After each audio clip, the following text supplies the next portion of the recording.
My name is George Packard, and over the years, learned a lot of lessons from employee theft. Today, I want to share some of the ways that I've found my employees were stealing from me and some of the things that I've done to help combat that as the years have gone on. So, a little bit about me.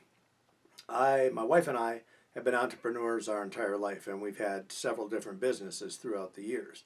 And in each and every business, I have found theft in from employees. That is how common it is. It's way more common than you know. So I'm going to go with a few of these down the line, and there are many more, but I'm picking out my top ones that really can contribute to your bottom line. So the very first one I want to talk about is time theft. Now, what is time theft? Time theft is if you pay a guy to work 8 hours a day and he only works six, because he somehow managed to screw off for 2 hours a day, or even 1 hour a day, or sometimes 3 hours a day, sometimes a half a day if nobody's watching him. I remember many times on landscape job sites where the guys were taking naps, a couple hour nap here and there, and weren't getting anything done, and just ridiculous stuff like that. But time theft is a real thing. And I just want to give you one example of time theft. So let's say you pay your guy 25 bucks an hour, okay? 25 bucks an hour, and that guy screws off just 1 hour a day. Just 1 hour in that day. Now, this is besides their breaks and their lunch. I'm talking about screw off time, okay? So you take that times 5 days a week, that's 125 bucks a week. You take that times 5 days a week, that's your 125. Now take it times 52 weeks in a year, that's $6,500. That's what that employee stole from you in a given year. 6,500 bucks. How'd you like to have that in your pocket? Now, how'd you like to manage 3 different crews with 5 guys on each crew? I don't even know what the math is on that. 6,500 bucks a year times 15 guys. Look at whatever that comes up to be. That's a lot of money. And so I want you to take some of this information that I'm giving you and use it towards your business, your circumstances. Because I'm telling you, these people are out there and they will nickel and dime you. If they get a 15-minute break, they're taking a half an hour. If they get a half an hour lunch, they're taking an hour. I mean, there's so many ways that these guys find to just creatively screw with you. You come in the morning, guys are supposed to be at the shop at 7 o'clock in the morning, trucks on the road by 7:15, and they manage to screw around for 45 minutes to an hour before they get on the road with all their bullshitting and filling up their jugs and using the bathroom and all the kind of things they do, filling up their jugs of water and their thermoses, whatever. There's a million ways that they screw with you. People don't think about the theft thing, but we've thought about it. We've thought about it a lot because once we started to add it up, we really saw how it affected our bottom line. So I want you to take a hard look at your business, and you're going to see, once you start looking for it, calculate it sometime. Say, hey, I'm really going to pay attention to this week. I'm going to pick one employee, and I'm going to follow what he does. And I'm going to see how he works, and I'm going to see if I can count how much time he actually screws off during the day or during the week. Then calculate that times your other guys, and you'll get the picture. So anyway, that's time theft. Another way that employees steal with you without you knowing about it is when they wreck your equipment. So here's what I mean by that. So I had one example. I had a big NPR Isuzu work truck. The truck was like 2 years old. These guys took it, ran it out of oil, even though the oil light was flashing on the dash, and they just kept running it, just kept driving the truck, thought, oh, we'll get to it. The manager said, oh, yeah, we'll get to it. The workers were telling the manager, yeah, and the manager just kept saying, yeah, I know, I'll get to it, I'll get to it. Well, he didn't get to it. Blew the motor on it. The motor itself cost us $55,000 to replace that motor. $55,000 for that big old diesel motor in that truck. That was absolutely ridiculous.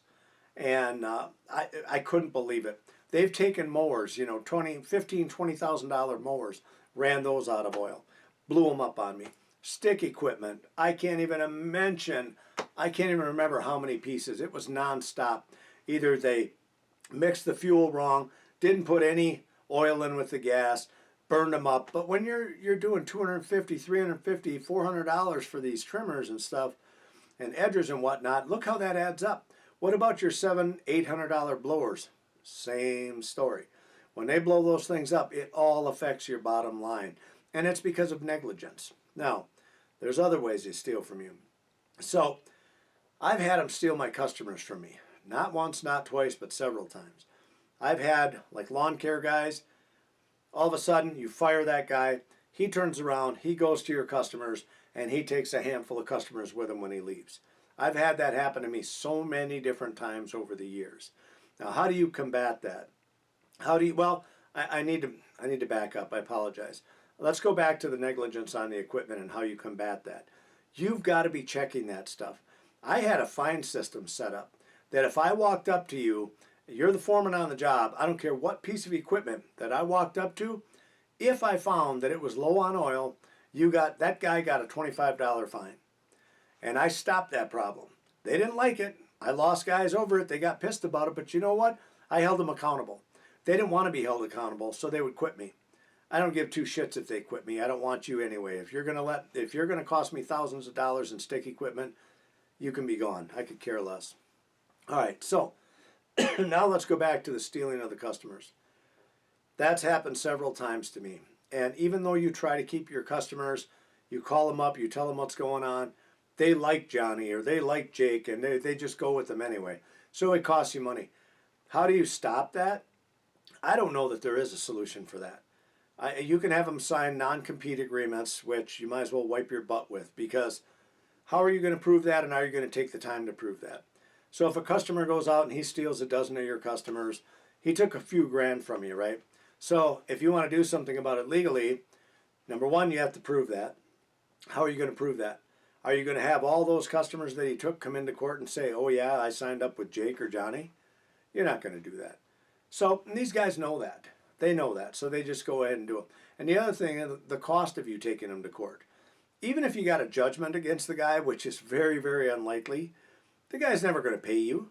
You're never going to get paid. So it's more like a write-off, like good riddance, get out of here, get gone. Let's talk about the tools. My tools used to pop smoke all the time, and I mean all the time. There was 1 month where I was losing, a stick, an edger one day. 3 days later, I was missing a blower. A few days later, I'm missing a trimmer. And this just kept happening and happening. And then finally, I had a whistleblower in the group. He blew the whistle on the guy. We caught him. We got him out of there. But I'll never get that money back. But what we did is I implemented something and called lockdown on our equipment. So we locked down all our equipment. And I told them, if you're on that crew and that equipment ends up missing, every one of you are going to split the cost of that. So what that did was it got the guys involved, and the guys started watching the equipment. So you pretty much had one thief in the bunch, but believe me, those guys were trying to find that thief, especially when a piece of stick equipment popped smoke $250, and I took and distributed that out to the rest of the guys. I said, okay guys, everybody ante up. We lost another piece of equipment. As soon as I got that money from the rest of those guys, I had their attention. A couple of them quit, didn't like it. I had other guys praised me for doing it. But I tell you what, the whistleblower came out and we caught the guy and he was gone. They're like, yeah, I'm not losing my check for that piece of shit. So anyway, getting paid cash on the side is another way that these employees do this to you. And I've had, even in my mosquito police business, I've had it in lawn care. They'll be mowing grass. A neighbor will come up and say, hey, what would you charge me just to mow this one time? Because they got a letter from the city complaining or something. And the guy would tell them, I don't know, $50 cash, and they'd go and do it. That is very hard to get, very hard to watch. What we did is we put GPS tracking units in our trucks. But when the truck is parked at that one spot, if that employee just takes it and just takes the mower and goes over there and mows him, it's almost impossible to catch that guy. What I did see happening was on the weekends, especially if the managers would take the trucks home, I noticed that, the foreman or whoever was that had the vehicle, if he had to take it home that night because it got done late, that I would look on the weekends and see if that truck was moving. I would get alerts telling me that truck is moving. Then I would see that truck out mowing properties. So, got in my vehicle, drove to that location, caught him doing it, fired his ass. he's not going to be using my equipment to go out there and make money. But that's what these guys do. So by installing the GPS equipment, that helped me catch the guy. So utilize that if you can. All right, let's talk about something else. Office time theft. Here's something that hardly anyone thinks about. I have watched this in my own office. I have, in the winter months, I have time in the office where in the summer months I don't have much time because I'm always on the road. But in the winter months I noticed, these women just don't go to the bathroom once or twice a day like a guy does. They're in there 10 or 15 times a day. Now, is that time theft? I don't know. I would imagine to some extent. But maybe women just pee more than guys. I don't know. I don't even know about that. But here's what I do know. I've gone on their computers at the end of the day and I've looked at things that they were on. So this is how I combat that. Because what I try to do is I come in the morning.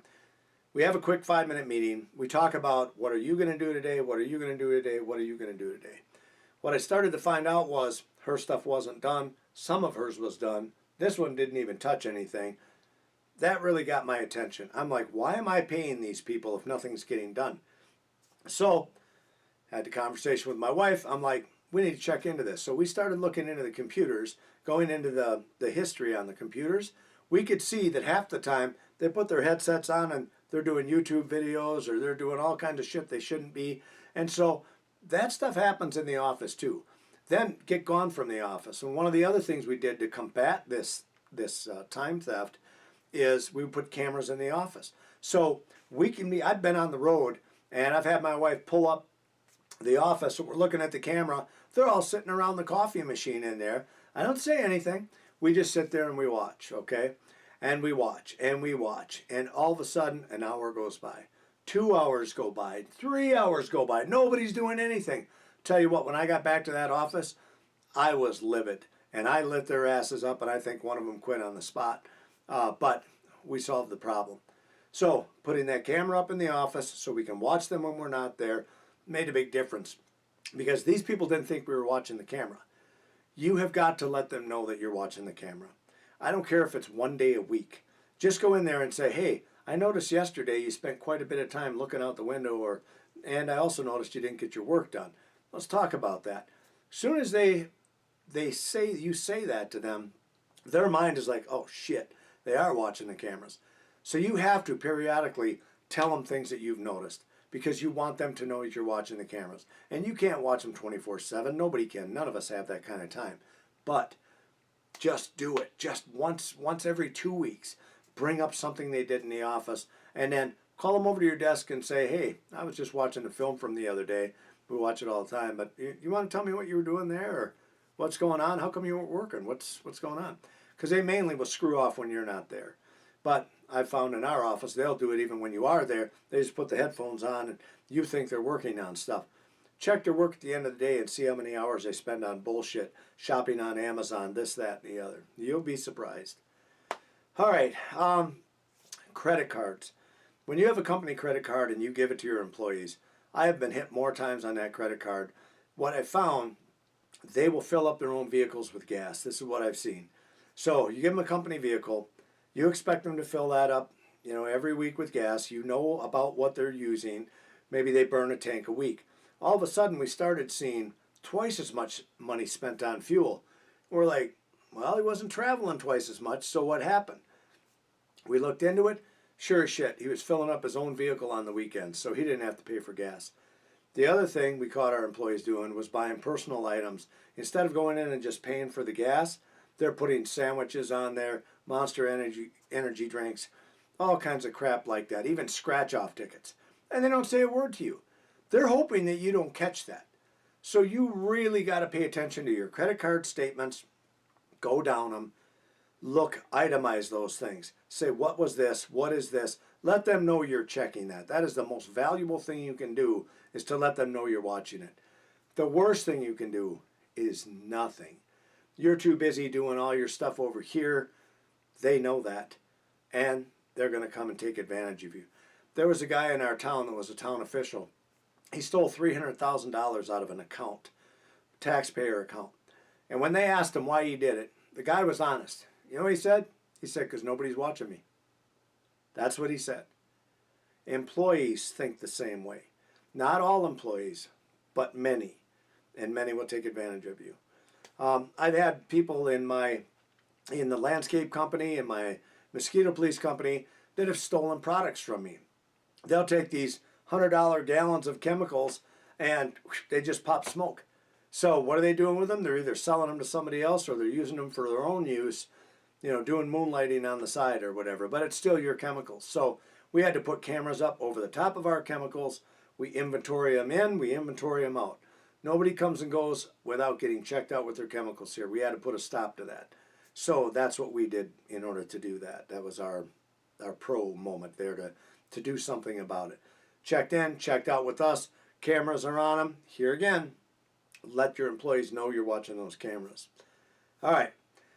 We talked about all that, the solutions that we've used over the years. To end this video, I just want to tell you that employees will do what you inspect, not what you expect. I promise you that. Start checking into it and remember these words the rest of your life. Employees will do what you inspect, not what you expect.